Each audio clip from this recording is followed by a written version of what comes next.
Queridos compatriotas, estas fiestas patrias vamos a celebrar la promoción del comercio. Hemos tenido con el presidente Obama una conversación franca y muy fructífera. Y hemos podido suscribir múltiples acuerdos de distinta naturaleza, pero que tienen algo en común. Todos ellos contribuyen a una vida de frustración. El padre Hurtado decía que un país es mucho más que sus mares, cordilleras, bosques o desiertos. Un país es una misión a cumplir. Y nuestra misión es aquella que nuestros padres y abuelos siempre acariciaron, pero nunca lograron. Por eso, felices fiestas patrias. Que las celebren con entusiasmo y alegría, con harta cueca, empanadas y vino tinto. Pero también quiero pedirles que se cuiden, que cuiden a sus familias y que todos juntos cuidemos a nuestro país. Chile es un país maravilloso, que todos queremos.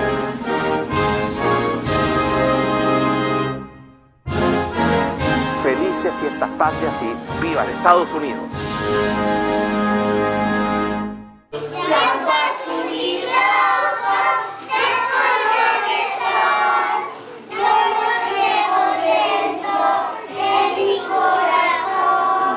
Los marcianos llegaron ya y llegaron bailando ricacha. Los empresarios yanquis llegaron ya y llegaron bailando el cha-cha-cha. Y como si fuera poco, nos dejaron varios regalos de más, uno de ellos, el mall. El Parque Arauco recibió en el 2011 casi 30 millones de visitas. Los Mall Plaza facturaron casi 3.000 millones de dólares anuales y cuenta con 11 centros en todo el país. Además, Santiago tiene 1 millón de metros cuadrados de mall, un poco menos de 2 parques O'Higgins. Las plazas públicas hoy en día están casi abandonadas y los malls repletos de familias que entre las luces, el ruido, el consumismo, la publicidad y la cultura de la comida rápida pretenden ser felices, divertirse y relacionarse en torno a aquello. El primer mall en el mundo se creó en la tierra donde asesinaron a King Kong, Estados Unidos, en la ciudad de Seattle, en 1947. Para 1990 ya existían en ese país más de 35.000 malls. En el 2004 se inauguró el Centro Comercial Recursos Dorados, en China, con una superficie de 55 hectáreas. Aquí en Chile, el primer mall fue el Parque Arauco, en 1982, y el segundo el Plaza Vespucio, en 1990. Según el doctor en Letras y Antropología José Enrique Finol, en los malls se ha convertido en el escenario del ver y ser vistos, ya que hoy en día no solo se va a ver mercancías, nuevos objetos de consumo, sino también a mostrarse y reflejarse en las grandes vitrinas de las tiendas, vitrinas que se transforman en ventanas repetitivas. El consumo ha dejado de ser un medio para convertirse en un fin. Ya no se busca qué comprar para satisfacer alguna necesidad. Ahora el consumo se ha transformado a un consumo simbólico, portador de prestigio y posición, de entretenimiento y distracción. Otra implementación negativa de los malls es que mientras la plaza pública estaba integrado a la ciudad, el mall establece un alejamiento de la ciudad, un extrañamiento espacial, pues sus enormes paredes lo aíslan de su entorno, su música ambiental te transporta a otra realidad, lo hace un mundo separado. El mall es consecuencia de la política económica de la globalización, que no cree en la diferencia ni en la identidad cultural propia, sino crea un entorno de pensamiento y comportamiento de consumidores modernos. La plaza pública desfallece frente al burdo mall. La creación versus la masificación de la mercancía y masificación de una alimentación asesina. Sol versus luces de neón, sonido ambiente versus música ambiental, comida tradicional versus comida chatarra, gringa o china. Deporte al aire libre versus gimnasios plásticos. Cultura e identidad propia versus la no cultura, la nula identidad. Ventanas huecas sin paisaje que mostrar. Hay vida en tu plaza. De acuerdo con el libro del Mormón, después de su resurrección, Jesús vino a América para predicar a los indios, quienes los mormones creen son realmente israelitas. Así pues, el Jesús del mormonismo estableció su iglesia en América, tal como había hecho en Palestina. Por el año 421 después de Cristo, los indios israelitas de piel oscura, conocidos como los lamanitas, habían destruido a todos los nefitas en varias e intensas batallas. Los archivos de los nefitas se supone estaban escritos en placas doradas, las cuales Moroni, el último nefita viviente, había enterrado en el cerro Camora. 1400 años después, un joven buscador de tesoros llamado Joseph Smith quien era muy conocido por sus historias y cuentos, alegaba haber descubierto esas placas cerca de su casa en la región montañosa del estado de Nueva York.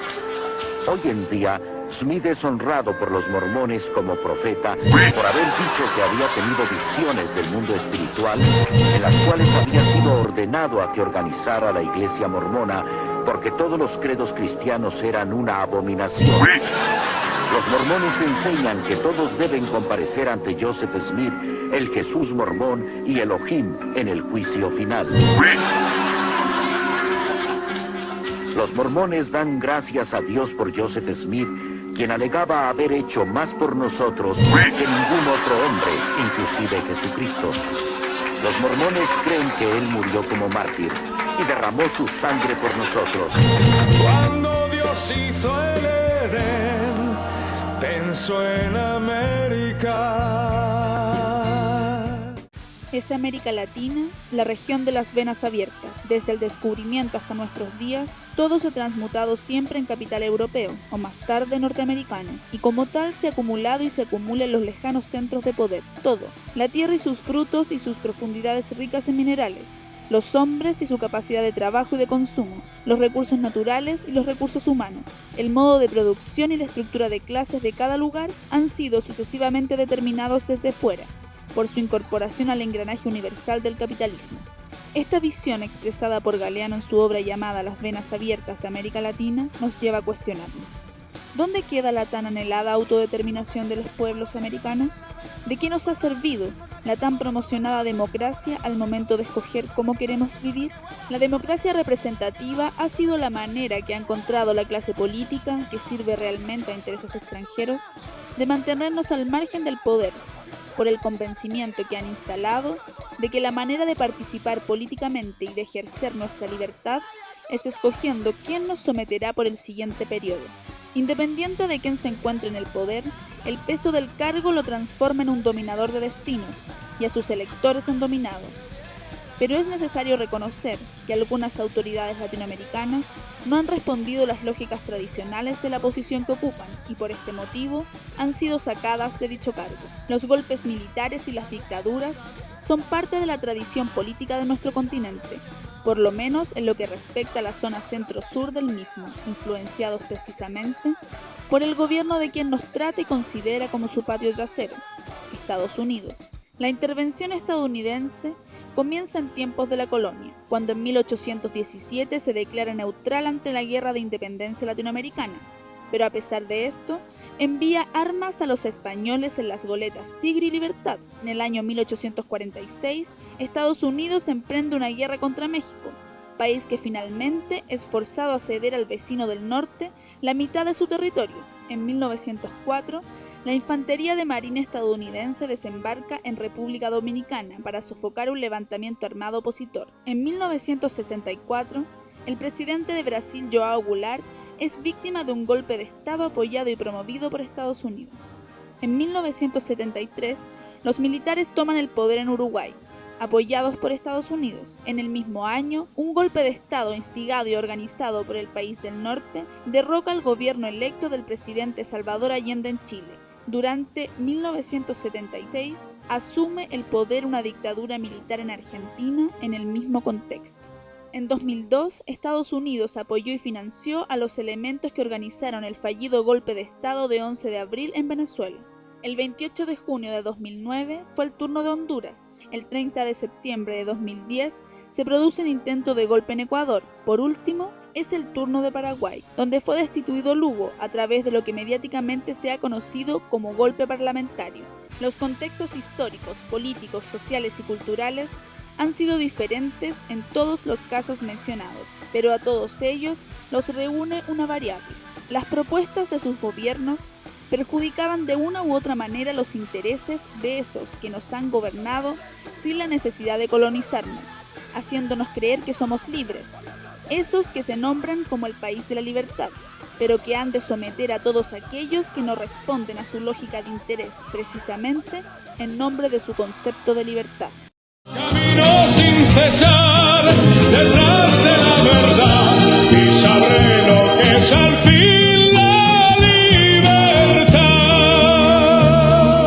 Érase una vez en personas llamadas peregrinos que tenían miedo de ser perseguidos y se embarcaron rumbo al nuevo mundo donde ya no volverían a pasar miedo nunca más. Estoy muy tranquilo. Sí, me siento más seguro. Pero cuando llegaron a tierra los recibieron los salvajes y se volvieron a asustar. Y los mataron a todos. Se podría pensar que cargarse a toda una raza de gente los calmaría, pero no. Luego empezaron a sentir miedo unos de otros. ¡Ah, bruja! Y entonces quemaron brujas. En 1775 empezaron a matar a los británicos para poder liberarse. Y salió bien, pero siguieron sin sentirse seguros. Y aprobaron una segunda enmienda según la cual todos los hombres blancos podían conservar su arma. Amo mi rifle. Amo mi rifle. Por aquel entonces los blancos también tenían miedo a trabajar. Así que fueron a África, secuestraron a miles de negros y les trajeron a América a trabajar muy duro sin ganar nada. Hacerlo de esa manera convirtió a Estados Unidos en el país más rico del mundo. ¿Sirvió tener todo ese dinero para tranquilizar a los blancos? ¡Qué va! Aún tuvieron más miedo. Y eso porque tras 200 años de esclavitud la población negra superó a la blanca en muchas partes del sur. Ya os imaginaréis lo que vino después. Los esclavos empezaron a rebelarse y al viejo amo le cortaron la cabeza. En el momento crítico apareció Samuel Colt, quien en 1836 inventó la primera arma que se podía disparar una y otra vez sin tener que volver a cargarla. Y todos los blancos del sur gritaron ¡sí! Pero ya era tarde. Poco después el norte ganó la guerra civil y los esclavos fueron libres. Sí, libres para cortarles la cabeza a todos los viejos amos. Entonces estos dijeron ¡vamos a morir! Los esclavos liberados no se vengaron. Solo querían vivir en paz. Pero los blancos no acabaron de creérselo y entonces fundaron el Ku Klux Klan. Y en 1871, el mismo año en el que el Klan se convirtió en una organización terrorista, también se fundó otro grupo, la Asociación Nacional del Rifle. Muy pronto los políticos aprobaron una de las primeras leyes sobre armas. Era ilegal que una persona negra poseyera un arma. Fue un gran año para América. El KKK y la ANR. Claro que no tenían nada que ver entre sí, solo fue una coincidencia. Un grupo apoyaba la posesión responsable de armas y el otro disparaba y linchaba a los negros. Y así siguieron las cosas hasta 1955, cuando una mujer negra infringió la ley negándose a viajar en la parte trasera de un autobús. Los blancos no podían creérselo. ¿Por qué no viaja detrás? ¿Qué está pasando? Y ahí se armó el gran follón. Todos los negros del país empezaron a reclamar sus derechos y a los blancos les entró el acojone total y gritaban ¡huid de aquí! ¡Huid de aquí! Y lo hicieron. Huyeron a las afueras donde todo era blanco, limpio y seguro. Compraron 250 millones de armas, pusieron cerrojos y alarmas en sus casas y barreras para entrar en sus barrios. Por fin estaban a salvo, protegidos y bien cobijados.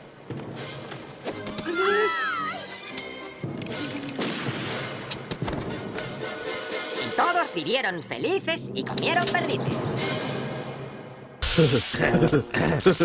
Presidente, una última pregunta muy puntual. Hace pocos días se realizó en Chile un homenaje a Augusto Pinochet que terminó en enfrentamientos. Se me acabó el tiempo. Tengo que decirle a todos los huevones que se vayan a la chucha y empiecen a enchufar. El consumismo no tiene acorralado y hasta el pitufo tenemos bajoneado. Esta prensa, ¿quién la paga? Manipula la realidad.